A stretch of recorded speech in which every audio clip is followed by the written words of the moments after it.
So you join us for losers round 3. This is Clint Anson against Jack Whelan. Clint Anson wins the lag and gets frame number 1 underway. Sorry, this is losers round 2, should I say, not losers round 3.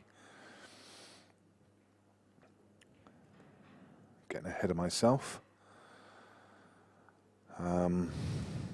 From losers round 1, there's still one game in action.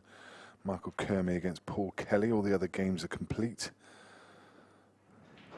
And this round is now shaped up. Josh Kane is 1-0 against Leiden de Bono. Goofy Gill is 1-0 against Craig Marsh. Liam Dunster 1-0 against Adam Basu.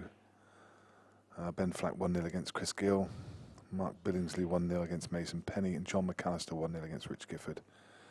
Darren Collison 1-0 against Brian Halcrow. So those are the early frames underway.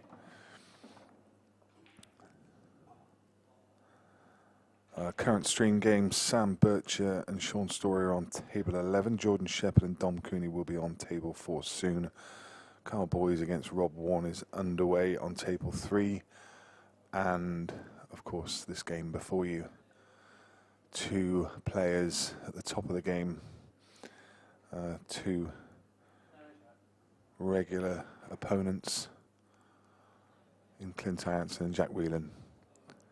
Nice shot there from Clint, just clearing the path through to this yellow to left centre. It's not an absolutely straightforward clearance, and the reason for that is that the balls don't really link together. And there you see he's underhit that by a little way. I wonder, the yellow must go to left centre, but he would have preferred to be another 4 or 5 inches down the table. I think he's still okay. He can just drop this in and hold on the red. Doesn't want that red to cover the path of the yellow. I think the yellow still goes below it, so he should be okay. If it doesn't, then he's in trouble.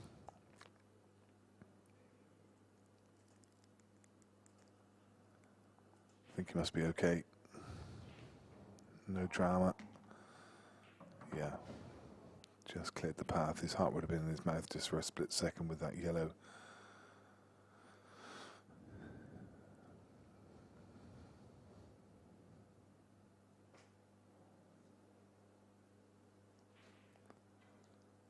This loser section race to 8. And this is nice from Clint. The exact start he would have wanted.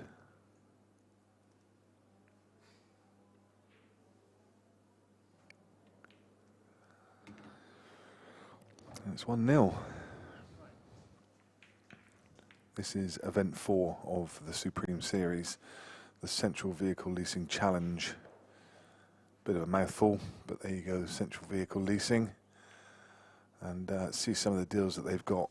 That's the BMW 8 Series. And some of these cars coming in at around about £300 a month.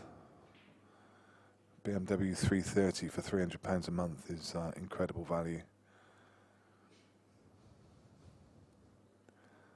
You can contact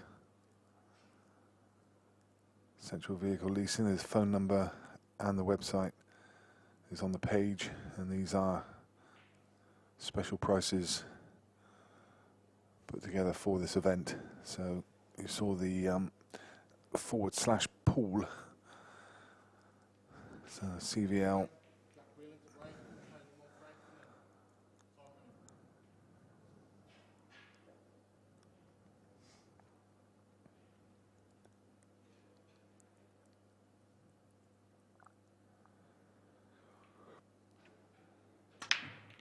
Losers round 2, very busy, all 16 tables in action.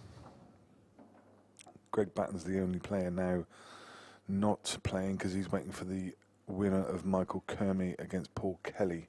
Michael Kermy on the hill in that game. A good showing from the West Country boys so far. Jez Graham and Shane Thompson already through into that winners qualification.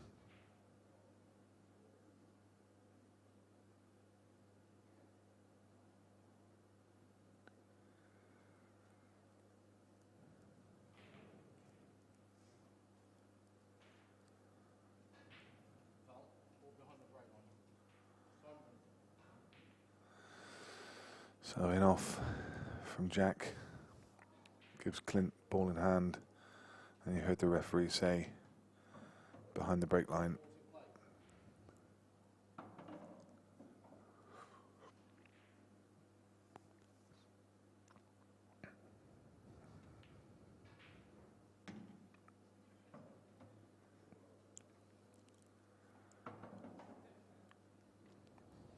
We talk about patterns, and this really is a nice pattern.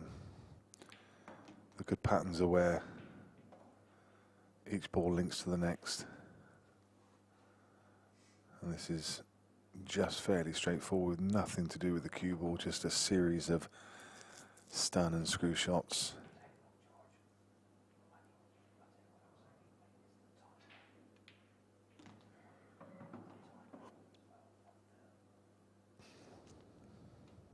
Clint making this look really easy. And he's left a lovely angle just to screw up somewhere around about where the blue spot would be.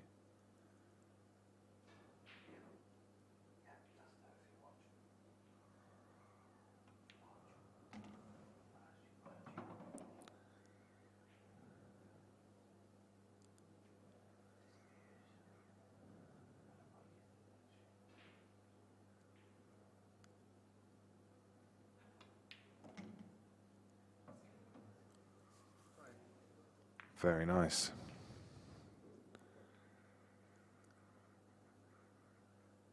Two 2-0 from Clint. He's going to have to break in the third.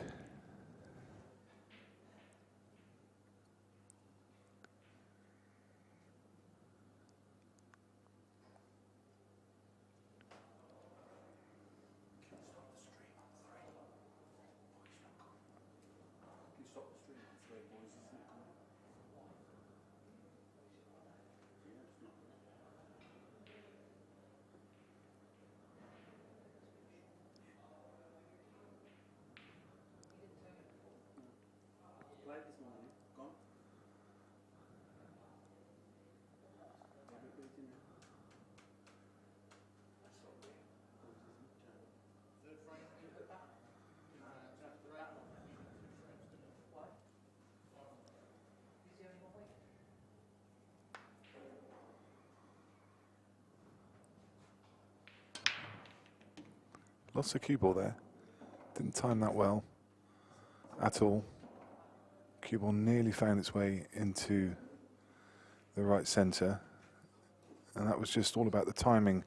Timing on that front ball. He's just hit it just to the left-hand side.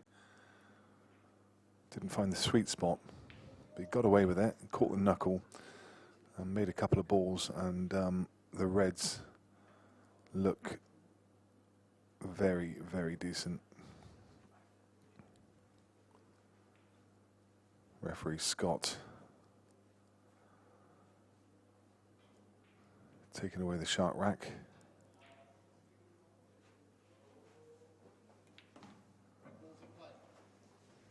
Nothing much to do with these Reds. The one just above the yellow is going to be taken next into right centre.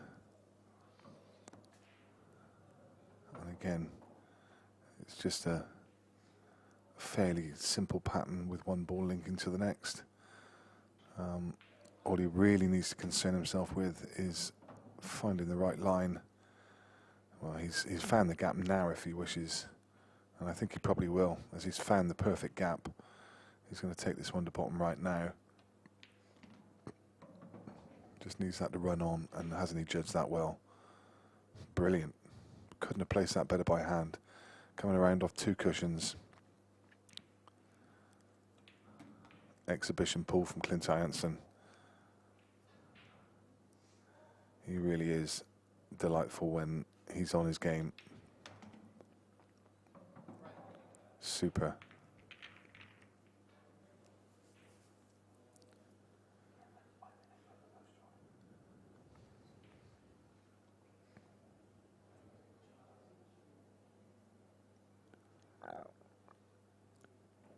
Josh Kane 1 each against Leiden de Bono. Craig Marsh 2-1 against Govey Gill. Dunster 2-1 against Basu. Sean Story and Sam Bircher 1 each. Scott Gillespie 1-0 against Tuvey. Dom Cooney 1-0 against Jordan Shepherd. Adam Penwell 2-1 up against Darren McVicker. Ben Flack and Chris Gill 1 each. Adam Davis, Liam White 1 each.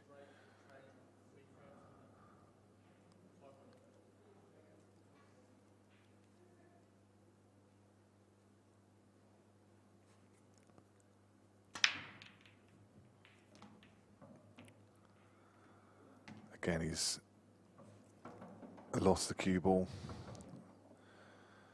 Chris Manning, during a masterclass earlier, was talking about breaking off the front ball, and he's looking at breaking, and he wants the cue ball literally to come back off the pack, and then the top spin just to stop it dead in the middle of the table. And we saw him doing that during his match against Jordan Shepherd earlier. Jack Whelan renowned for having a very, very big break, but he didn't particularly control the cue ball well there. It was tracking up and down the table, and the more it does that, the greater chance you've got of going in off. But this is a decent chance now to get himself on the board. 3-0 down. He needs his frame. The ball's at the top of the table, just in that little cluster. They're kind of on top of each other, so he needs to take them in the right order. That's not going to be that simple. He needs to play a really good positional shot now.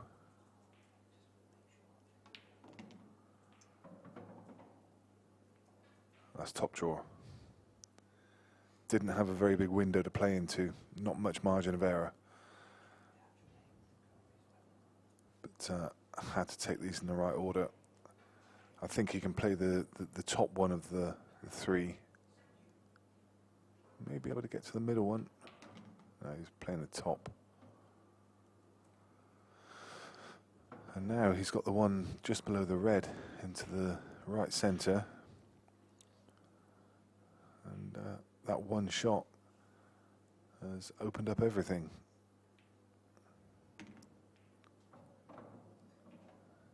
He's fine.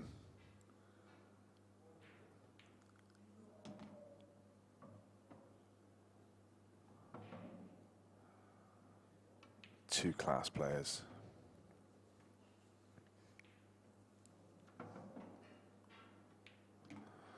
Jack Whelan gets himself a frame, reduces the deficit to 2. It's 3 frames to 1.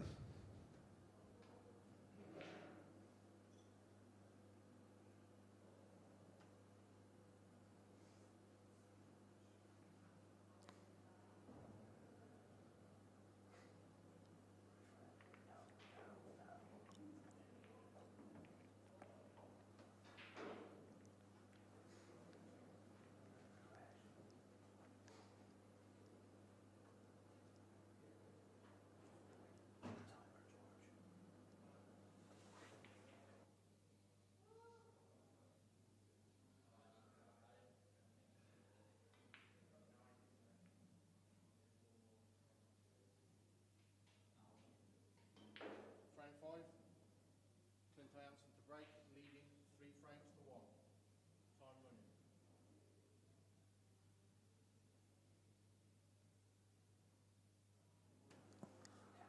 See Clint's break.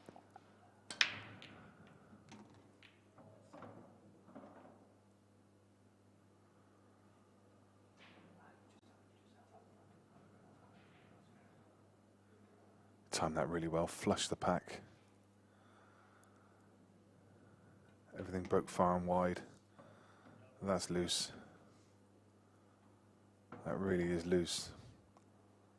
He's still okay because he's got the yellow to left centre.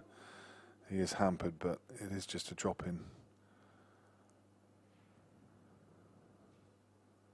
If he can run through just a few inches, he'll have the two yellows in the cluster at the bottom of the table.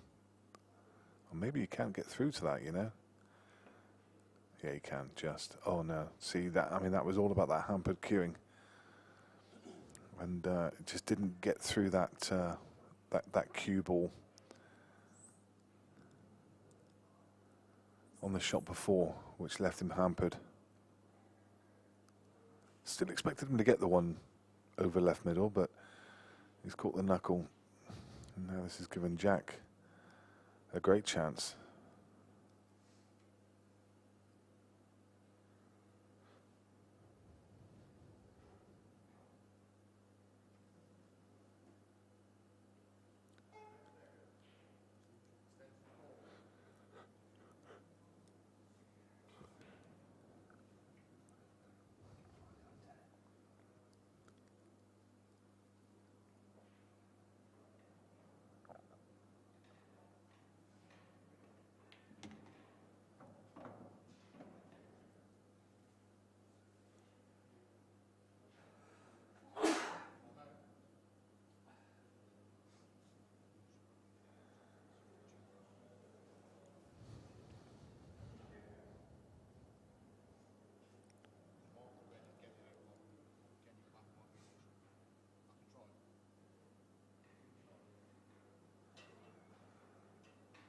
So Jack's asked for the rack to be removed.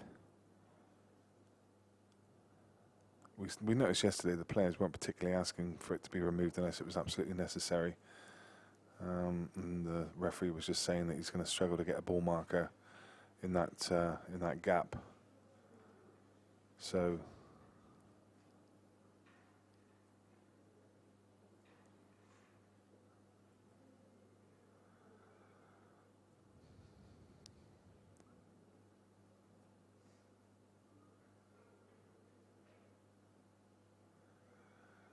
delicate operation now. I'm not quite sure why he needed it to be removed, because it was it's not really going to affect his next shots.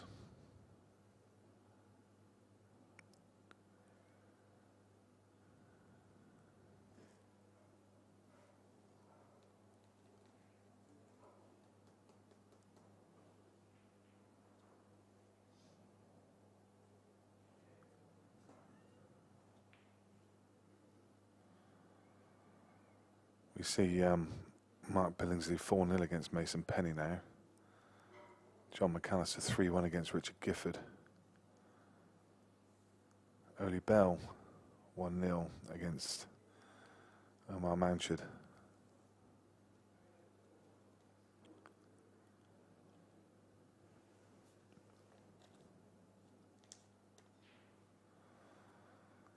Interestingly, Carl Boy's 2-0 down against Rob Warner, the last event finalist, previous event winner. Finds himself in the losers section, and he'll need to get himself going soon.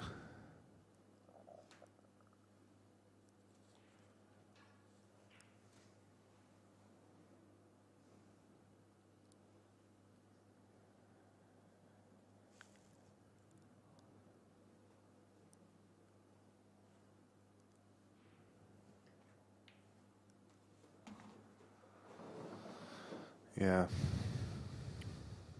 So Jack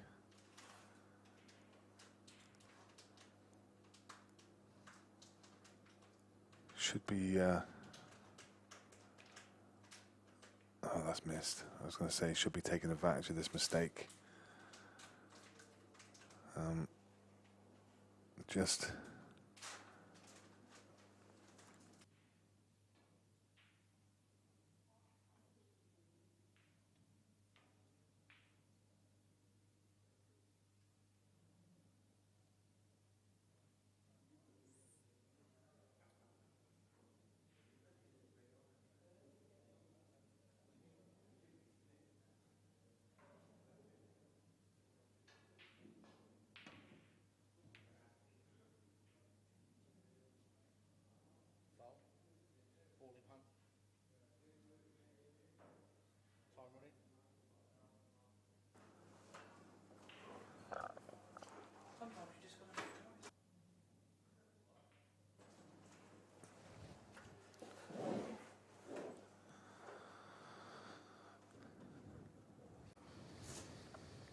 So ball in hand for Clint. Ball in hand anywhere on the table. He is of course on yellows, so he's just looking to leave himself as simple as he can on the yellow up the rail. He just drops this in and runs the cue ball through an inch or so. Well, he's going to take the balls at the bottom of the table first. In fact, that yellow actually goes to left centre. It looks a tighter angle than it actually is on the TV screen.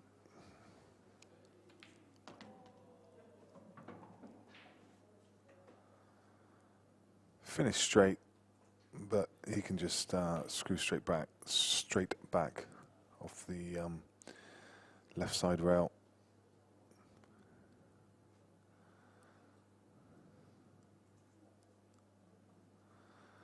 Just wanted to be a couple of inches lower. This would have been a lot simpler.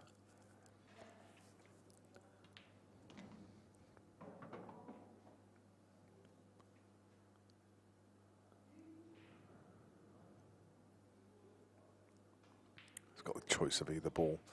If he's too straight on the yellow in the centre of the table, he can play the one up to top left. If he's got enough angle, then even if he's straight, he can just screw back. That's perfect.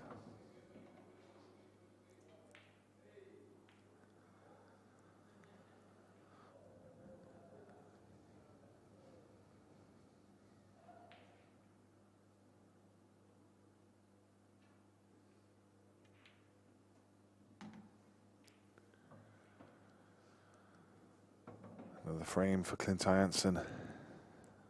And he's now 4 frames to 1. Craig Marsh is increasing his lead. He's now 5-2 up against Govey Gill.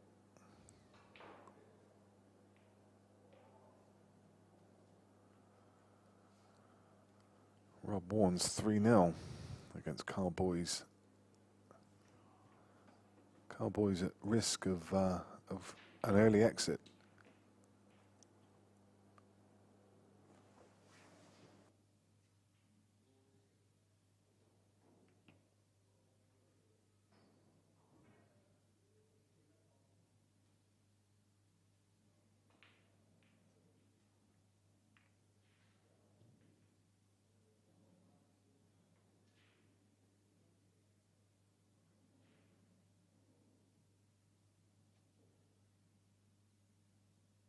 Frame 6.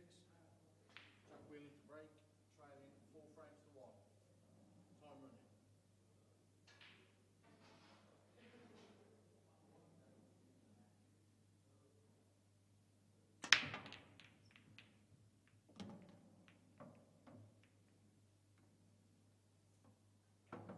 Interestingly, when you saw on the graphic a second ago, the Carl Boys game, which is Rob Warren, has not got a table allocated to it, and that's because Carl has not turned up for his losers round 2 game, and that's the score ticking by every 10 minutes. He loses a frame, so he's 3-0, and that will shortly go to 4-0. But I think I'm not sure why he's not here. I think I've been told that he's actually gone home. I trust that everything's well with Carl. Hope. I mean, that certainly wouldn't be usual for him at all. So hopefully everything's okay.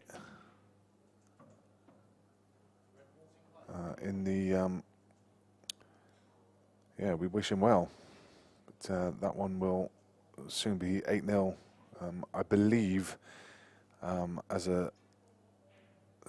somebody who didn't turn up, if anybody did have that in a betting slip, I'm pretty sure that would be voided.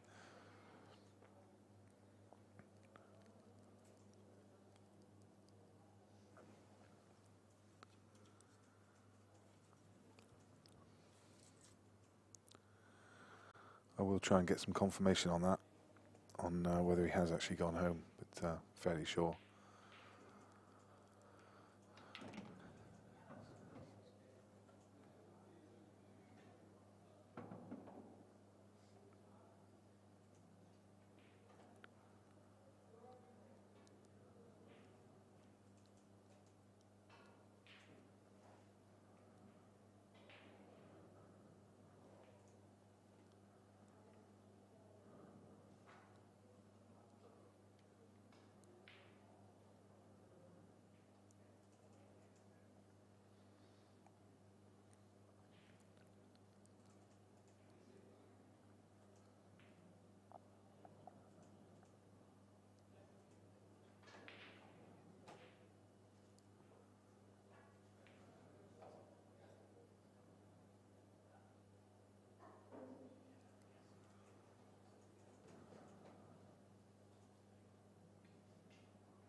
So you're going to see a couple of little tactical shots now just to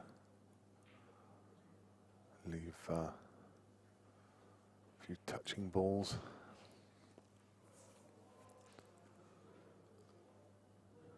Both players trying to ensure they don't give an advantage to their opponent.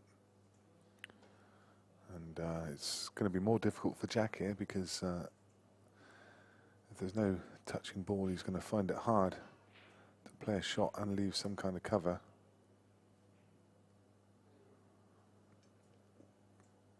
What's he spotted here? Does this red go past the yellow?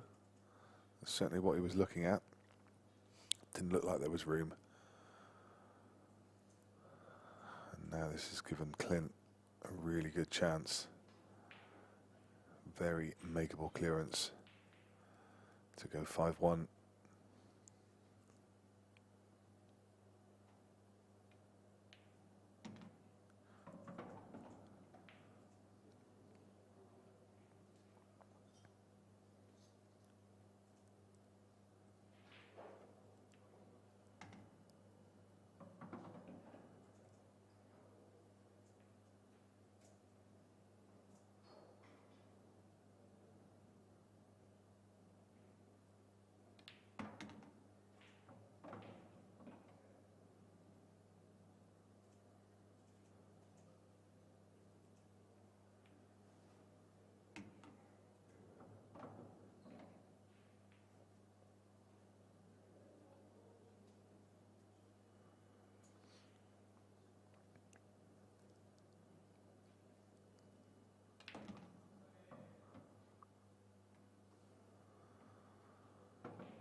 Five one it is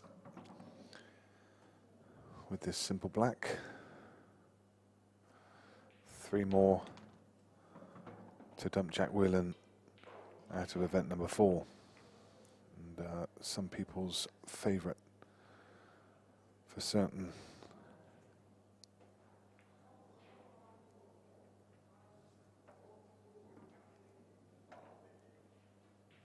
Jack's going to have to find something very, very quickly if he wants to get himself back into this match.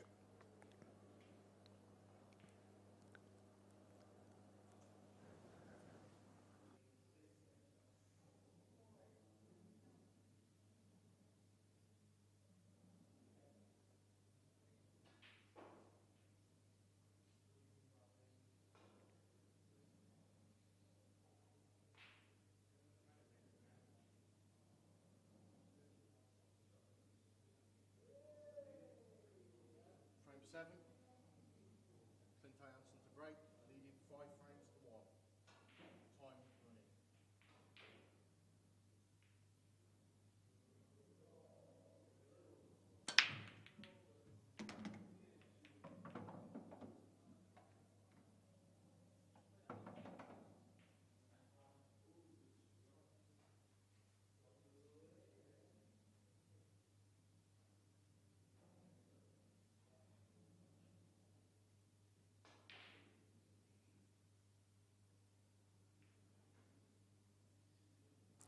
Just going to step away from comms for a moment. Just take a quick bathroom break.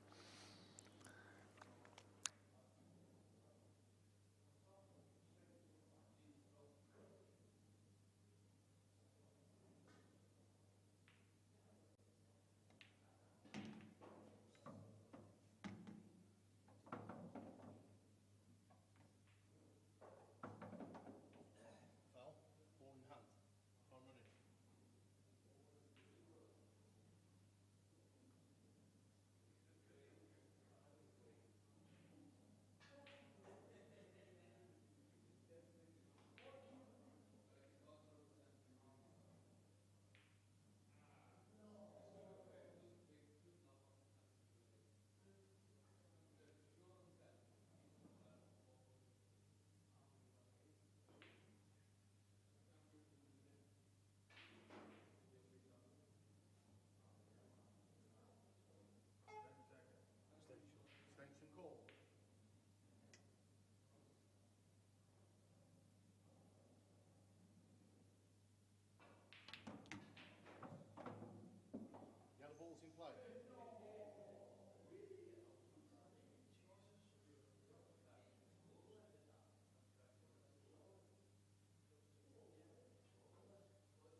So now 6-1 to Clint, and another dry break from Jack Whelan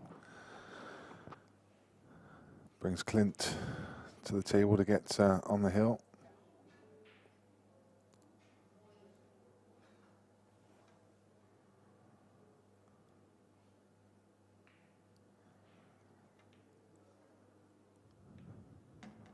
Just dropped, and that's worked out nicely as well.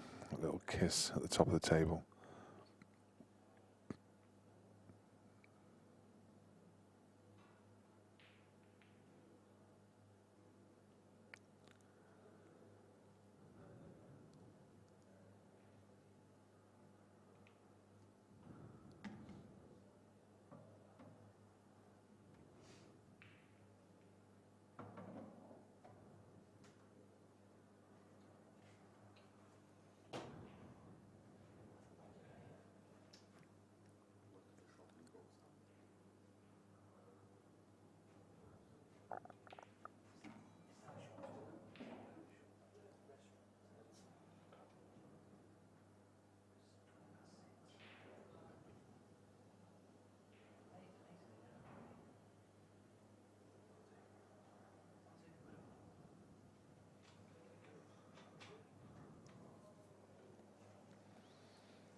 Lovely cue ball.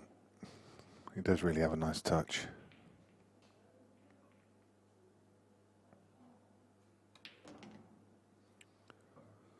Forces the stun shot down the table to give himself a nice shot up the rail.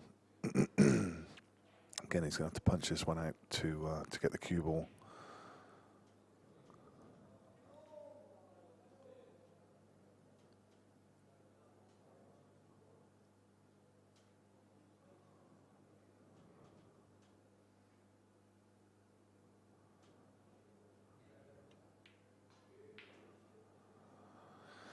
Yeah, just made it missable.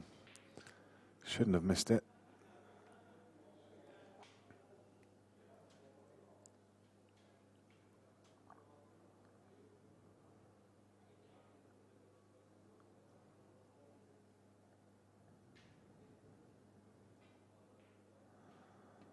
Jordan Shepherd's now 5-3 up against Don Cooney.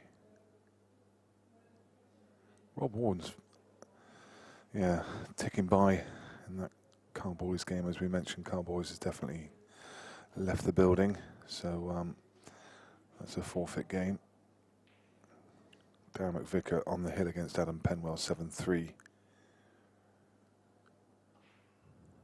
Mark Billingsley already threw 8-0 against Mason Penny.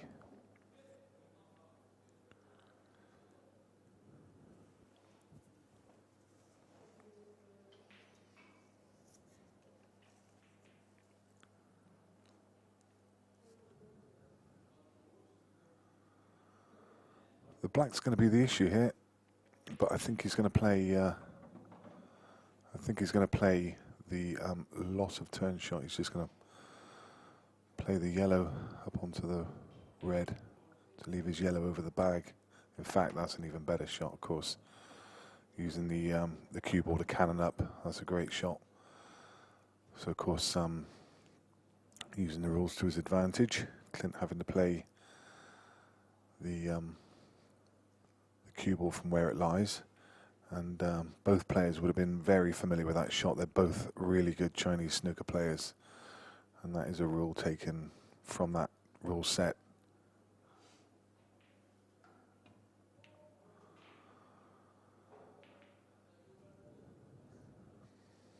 So advantage jack now in the frame.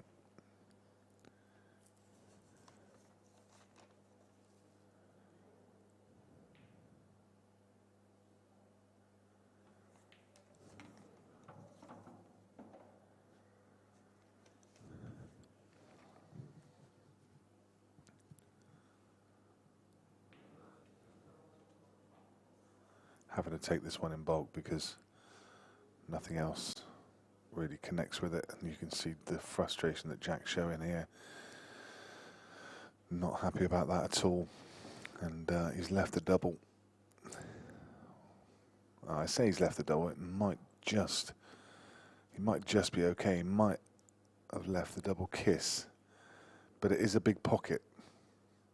It's one of those that I say is a big pocket. You need to miss it by a fair bit to make it a big pocket. So I think that means that he can play this cushion first and then play it off the black. The straight double, think, is double kissing.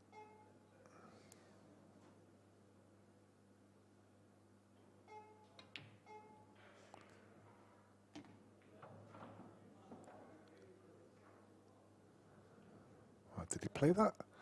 Did he play that to go side rail, top rail, off the yellow into the middle? He was eyeing up that yellow towards the right hand side. I wonder if he played it off of side rail, top rail, and into the big pocket where the yellow was. Because as I say, the double to the top, I'm pretty sure was a double kiss, and that black is just far enough away from the pocket to make it. Well, it's a difficult shot to play it off the rail. Anyway, doesn't matter. Jack's won the frame, and it's 6-2.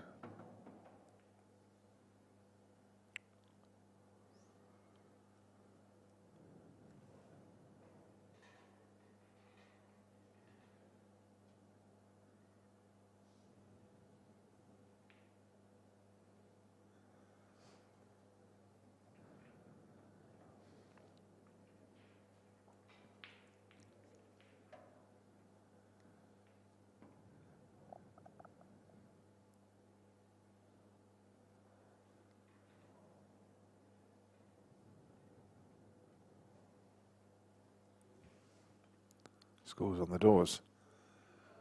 John McAllister not having it his own way against Richard Gifford.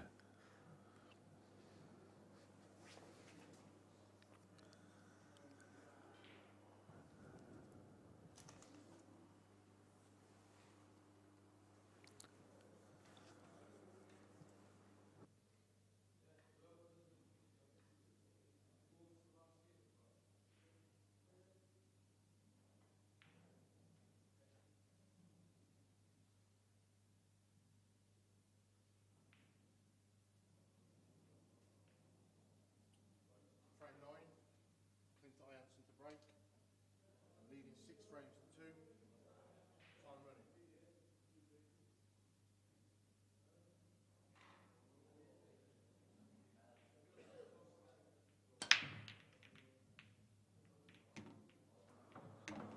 We just saw the black ball tracking towards the middle, and it just nudged one of the other balls in.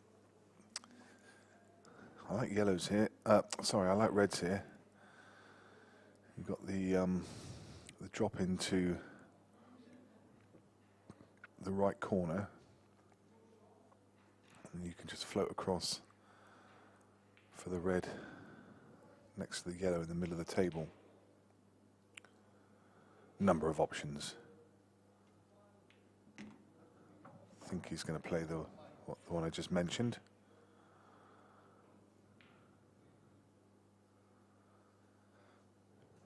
We'll probably look to clear all the balls at the top of the table first, so he's going to go up for the one in bulk next. Yeah. Just played that with top just to skid past the yellow. He's left himself a shot and he's okay. He can just play this with a trace aside to come back down the middle of the table. No, That's great. Just did the bare minimum there. That's all he needed to do. And now he's in good shape.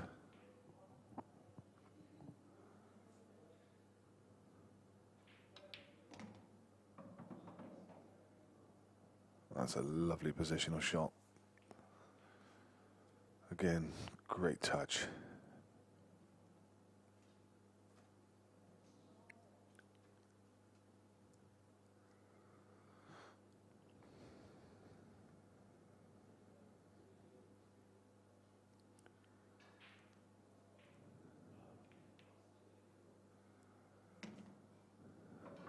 He's just gonna land on the black. Finished just below, well, as he hit it, I was going to say finished just below the middle bag, but he's come up 7 or 8 inches short of pace there. And the reason that's happened is because he knew that cue ball was going to be tracking towards the middle bag. So he didn't want to get that far, so he was just making sure he underhit it. And he's underhit it by too much. Just desperately not trying to overhit it and lose the cue ball. He's got the double. And, well, it's given Jack another chance at pulling another frame back. And very soon, this is going to be 6-3.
And another frame back, 6-3 with his break in the next.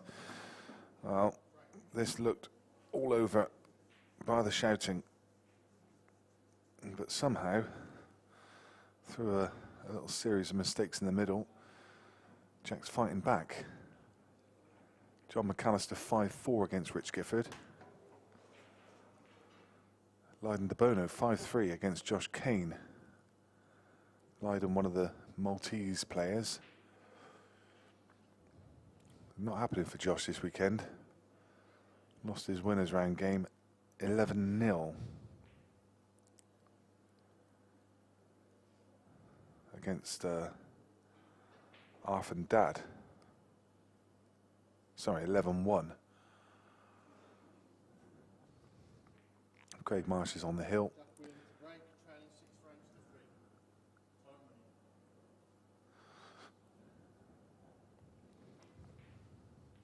Jordan Shepherd now 6-3 against Dom Cooney.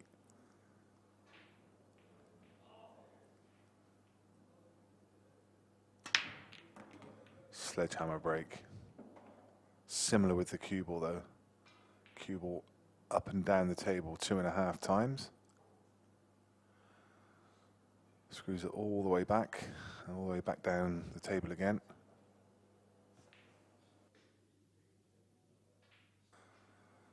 Yeah, really unlucky to land where he has.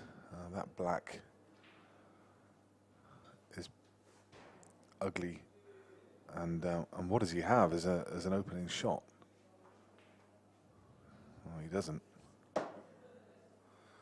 He's going to have to try and play a safety or a little containing shot, and he's not done it. And the reds actually aren't that bad. Okay, you've got this cluster up by the black, but the one along the rail, if you pop that off of the black, it opens up the whole frame.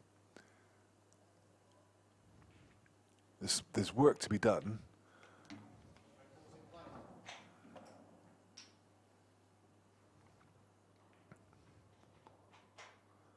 Oh, can he put it inside? No, but takes control. In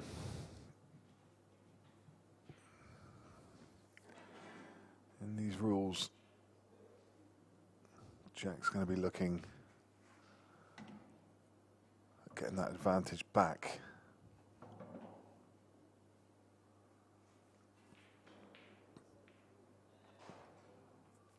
Well, he's got the bag, but I'm not sure that's going to help him.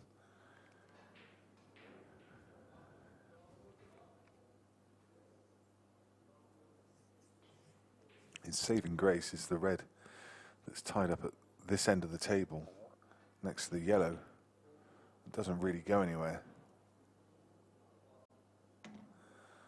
So again, he's going to play, well, no, disappointed, because what he was trying to leave was the angle to cannon off of the red, as the Americans call it, a little carom shot off the red to pot the yellow that's over the pocket and leave the cue ball in the jaws of the pocket. May still be able to do it with a little bit of side. Just tried to double kiss it in and it didn't happen. As they say, it's there for Ron if he gets back to the table. There for later on.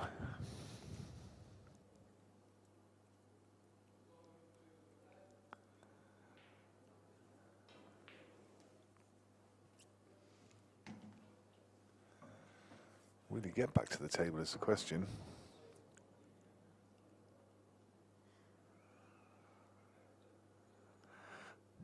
All about the cue ball.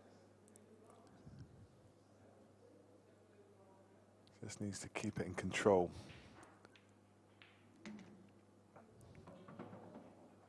The most difficult ball he has, he can land on now. He decided to move it. It's better than it was. It's still not great. Not convinced why he moved it.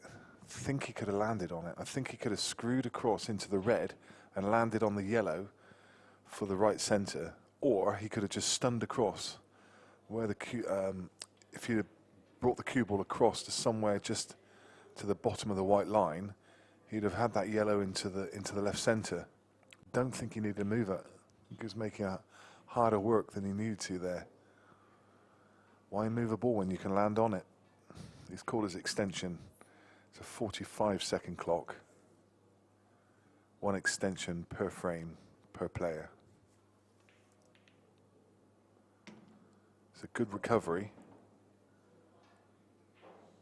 It's still not a gimme.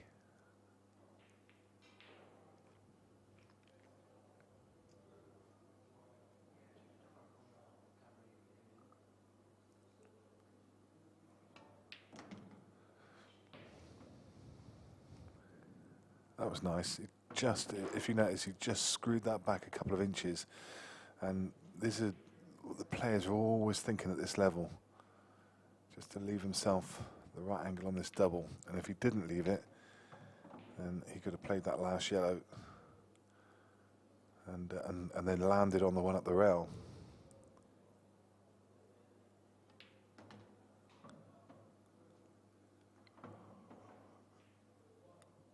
They work out these clearances so quickly. Table fit.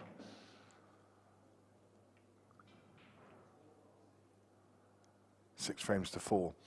I know, I mean, by Jack Whelan's own admission, his game has fallen off from where it was when he was world champion and in that preceding year.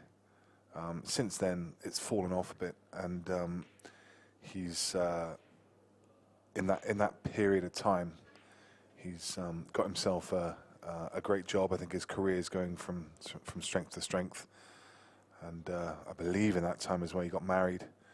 So his focus has been towards his family and his career rather than the pool table. I remember talking to Jack a couple of events ago, and he said that he literally was going to have one last blast. He was going to put the hours in, put the time in, put the table time in, do the practice, and just see if he could get back to his absolute best.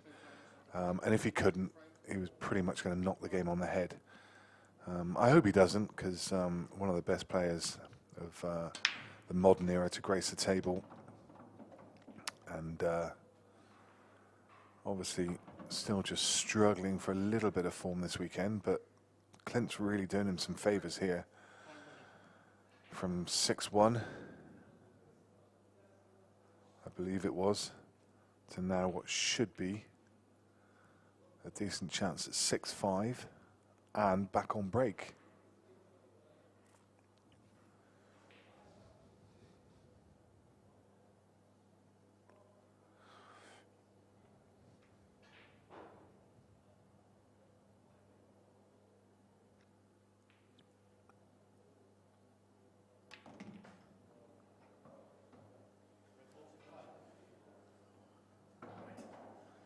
Brian Halco just not having his best weekend.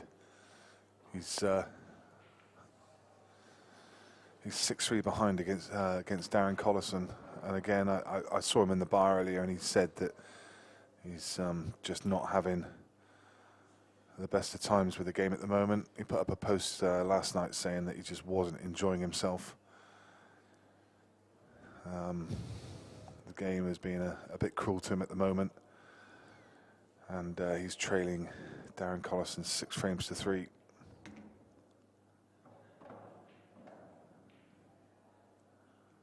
Mark Billingsley's completed the whitewash of Mason Penny. He wins 8-0. Darren McVicker's through against Adam Penwell. Rob Warren, as we know, has had a walk over Carl Boys because Carl Boys left the building. We're not sure why, but as I said earlier, we hope that everything's all right in the life of Carl. There's nothing too drastic. On the hill, Jordan Shepherd, 7-4. On the hill, Scott Gillespie, 7-4.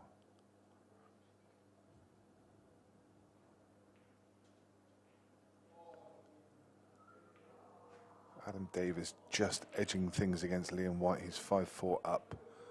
And another really important miss there from Jack Whelan. And that was all because he'd overhit the previous shot, and then he had to try and control that cue ball. It should have been a fairly simple clearance, and well, that could make all the difference in this match. He would have been back to 6-5 and on break, and now there's a really good chance. And that's a great shot from Clint. Fantastic.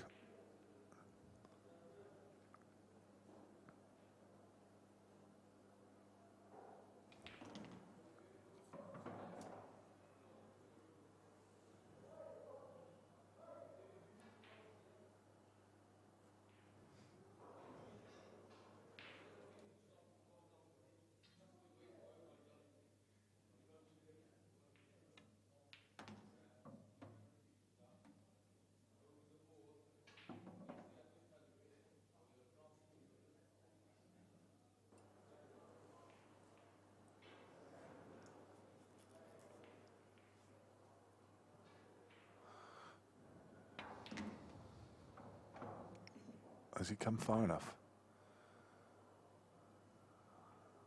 I don't think he has. He's the wrong side of this. And the problem here is he's not the wrong side of it by enough, if you see what I mean. If he was lower, then he could go up table and come back down, but I don't think he can get the cue power on this. Well, what can he do? Well, there you go. He's putting so much side. Look at this. Watch his cue ball. No, didn't happen. It arcs straight away. He puts some of the ball's still spinning now. He puts so much side on it. He was looking to arc the cue ball from off the side rail, and the problem was that he was looking to hit the side rail and let that side take, but the cue ball arced up into the red. It went higher because of the top spin on it, and it sent it into that red, and it's left him no shot. Well, it's left him a shot, but no attacking shot. Went for the double. I'll tell you what, Jack's got out of jail free here.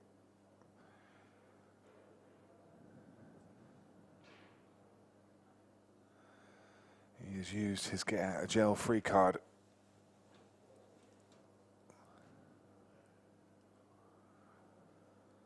He's still got to make these 2 balls. But he nails that clean to the middle bag. It should be plain sailing. Wow. Couple of twists in that. Look for the world that Clint was going to go on the hill. But that one loose positional shot where he's just finished. Literally, I mean, if he was an inch lower down the table, he could have sent the cue ball around the table. If he was 2 inches higher, he would have been perfect and could have just come down the table. The fine margins that we work with. Greg Batten is 6-0 against Michael Kermey. Adam Davis, 6-4 against Liam White. John McAllister, 6-4 against Richard Gifford.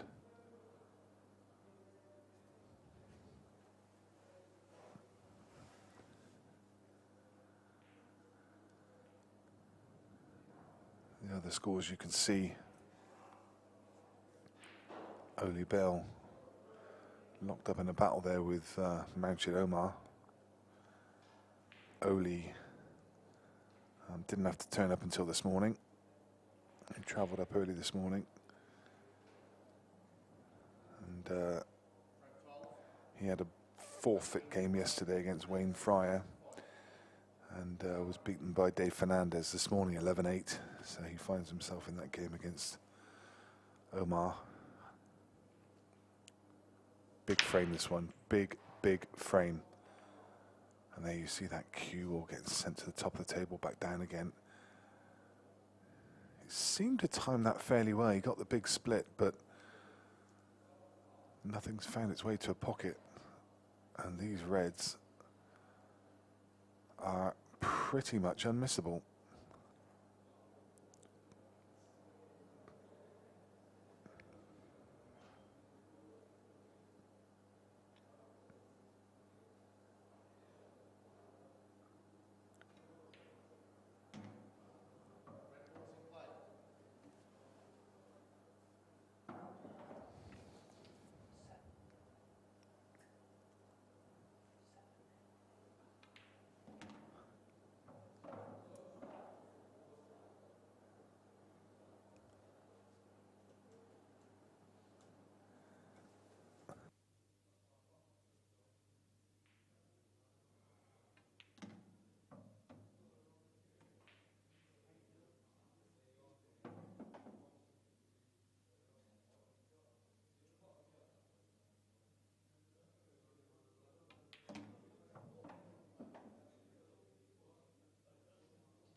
Clint just stopping the rot there, taking advantage of that dry break from Jack. And what a time to dry break that was.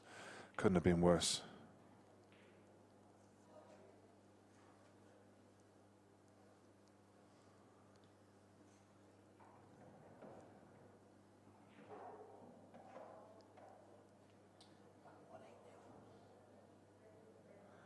Greg Batten's won his game 8-0. A class performance from him.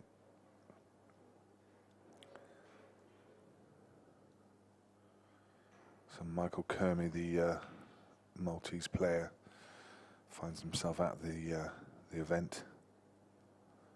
Frame 13.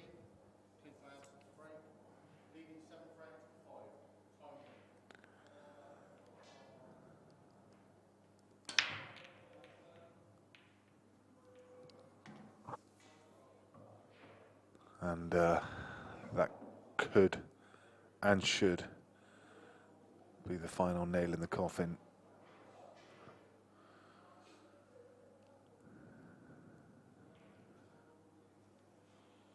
He's going to go yellows, and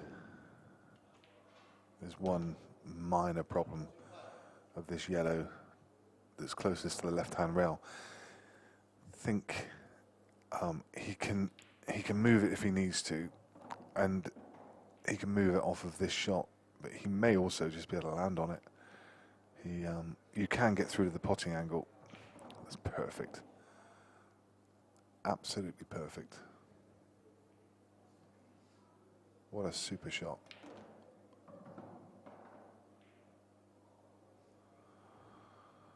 And the bell is tolling for Jack Whelan. We will have to say goodbye to him.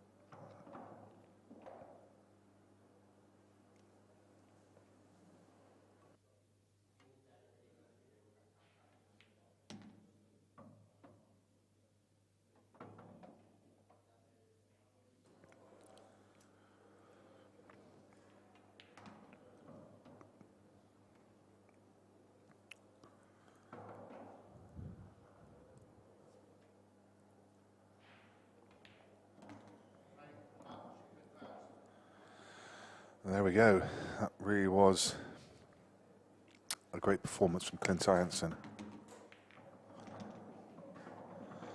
And I can tell you that the next game on the main arena table is going to be Chris Melling against Gareth Hibbert. So that will be in the 5:30 section. I'm going to grab a few words with Clint Anson in the interview room. But for now, from the comms, we'll be back with you at 5:30 for Melling against Hibbert. What a game that one could be. Two players at the very top of their game, two ex-world champions. Fantastic. They keep coming, and we'll see you in a second.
Joined by Clint after that performance. I mean, when you draw Jack, you know you're always going to have a hard game on your hands. Early doors, it was your game. It was all you, wasn't it? But then he started coming back a bit. Yeah, I mean, it's always hard playing one of your good mates, and Jack's obviously one of my good mates, so it's always tough playing him. And obviously he's a great player as well. But yeah, I started off pretty well, but then just made a couple of sloppy mistakes, and he started coming back at me then. Yeah. And then luckily he dry broke at 6-4, I think it was, and I cleared, and then the broke and cleared luckily, but otherwise it could have been a lot closer.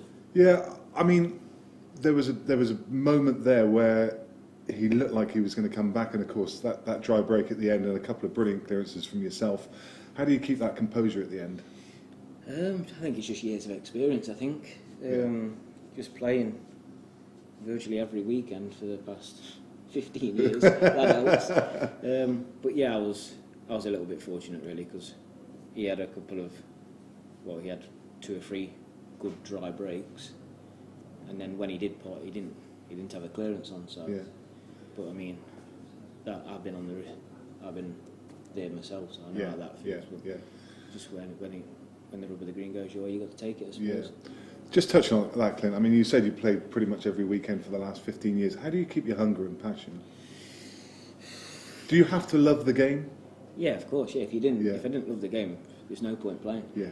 So, yeah, obviously I love the game. Obviously it can get a little bit much sometimes, but Yeah. you just keep in there, I suppose. You can have a little break now and again, and that gets the younger back. Yeah, yeah. So, Do you, I mean, are you a big practicer? You, yeah, I practice a lot. Yeah. Practice a lot? I have to practice a lot, otherwise I'm terrible.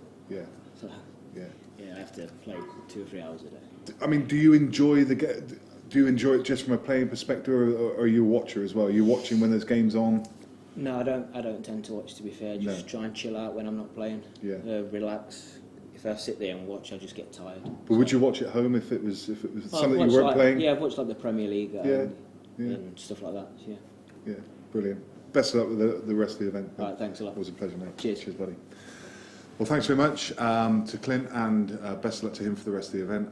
We'll be back with you at 5:30, where we're going to have Chris Melling against Gareth Hibbert.